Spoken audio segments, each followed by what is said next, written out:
myself, where can we have an alliance? How can we get over this if we're actually hurting this group of people?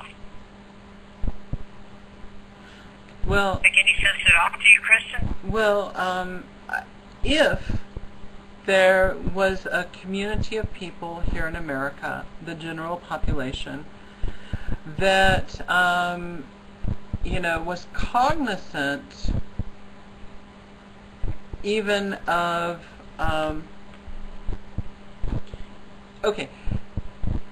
So the premise that I tend to hear a lot is that transsexuals, there was a time where transsexuals in America, that they were accepted, and that era came to a close because a transgender community sprang up and kind of spewed all of this gray area into the mind of the general populace.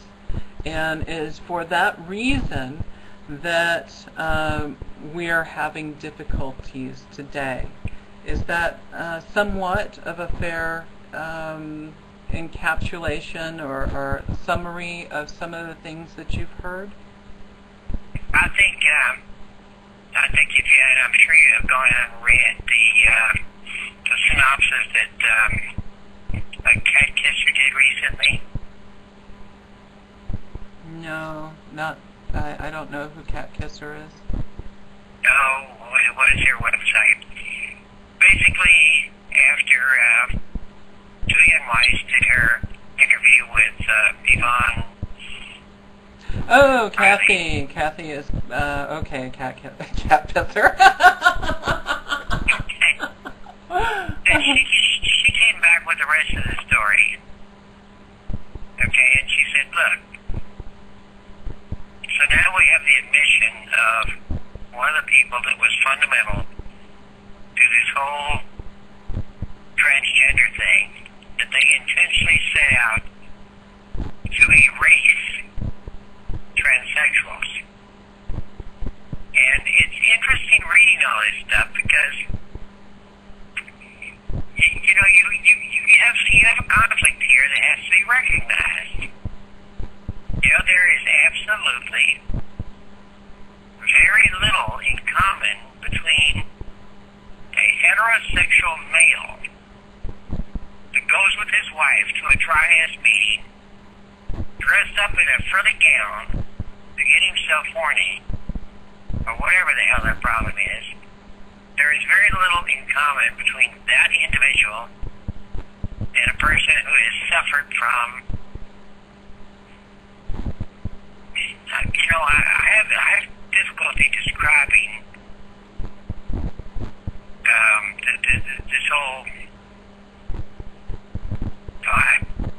Like I said, I had difficulty describing it. It's like you're born, you're 3 years old, you're 4 years old, you say something's wrong here, and then you go through a lifetime of pain and agony, and you do what you can, and you find a solution, and then you turn around some years later, and you're some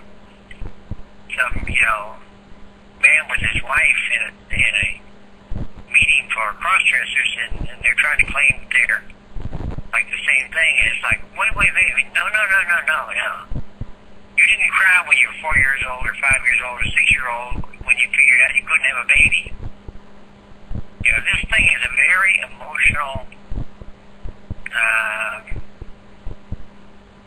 mess because we got men trying to inject themselves and say, oh, here's the rules. Well, I'm sorry, you're wrong. Does that sound too harsh, Christian? Well, it seems, what you said seems very subjective from your point of view. And I would, some of the things that you said about cross-dressers, I'm sure applies to a certain demographic. In fact, I have a number of friends that are exactly that. They are heterosexual male cross-dressers. Yes. And I have a number of people that I am close to who, you know, self-identify as being cross-dressers, but who do not really in any way resemble the type of cross-dresser that you just talked about. And so I don't know that it would be fair necessarily to use such a broad brush to define all cross-dressers as being a, you know, kind of a certain way. You know, I agree with you when you start applying the broad brush kind of thing. Okay? Yes. There's 7 billion people on this damn world, and every one of them is different. Okay, and this is the thing that we need to all recognize, is that every one of them is different, and it is extremely difficult to deal with the complexity of 7 billion different people. Yes, and I agree. I know that, you know, we try, the human mind, to be able to relate to something, you know, classifies it and relates it as being something by what it is not. And so if it is human, then it is not these other things. And if it... Are you okay? Yeah, it's off. I'm sorry. Oh, okay. And if it is a child, it is not these other things. And so when we get into issues now, I mean, to use a historical... Hello? Hello? Sorry, Kristen. I was just... Are you okay? Hello? I went outside, and it's rather humid out here. But you're okay? I'm sorry, I get some sneezes. I'm sorry. Oh, okay. God, I thought that you were choking or something. Oh, no, I'm just sneezing. Oh my God, that would have been horrible. No, I'm not dying yet, sweetie. I have several more boyfriends to go before I die. So I think that I think that communication necessitates the, you know, taxonomy. That is, that we need to be able to group to have certain categories. You know, there are these types of people who do not have a trans experience of whatever kind, and those types of people. And of those types of people, there are various, you know, other types, you know, there are different types of trans people. And so, whenever, you know, so I don't know that in that context that... okay, let me ask you a simple question. Sure.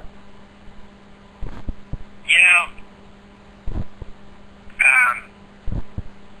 where would you draw the line on who can come into the ladies' room?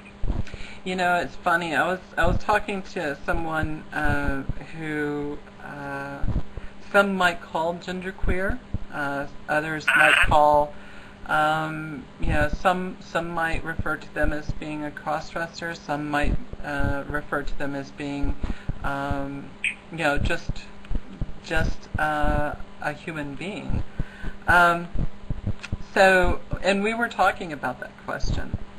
And whenever you get into, you know, making an argument about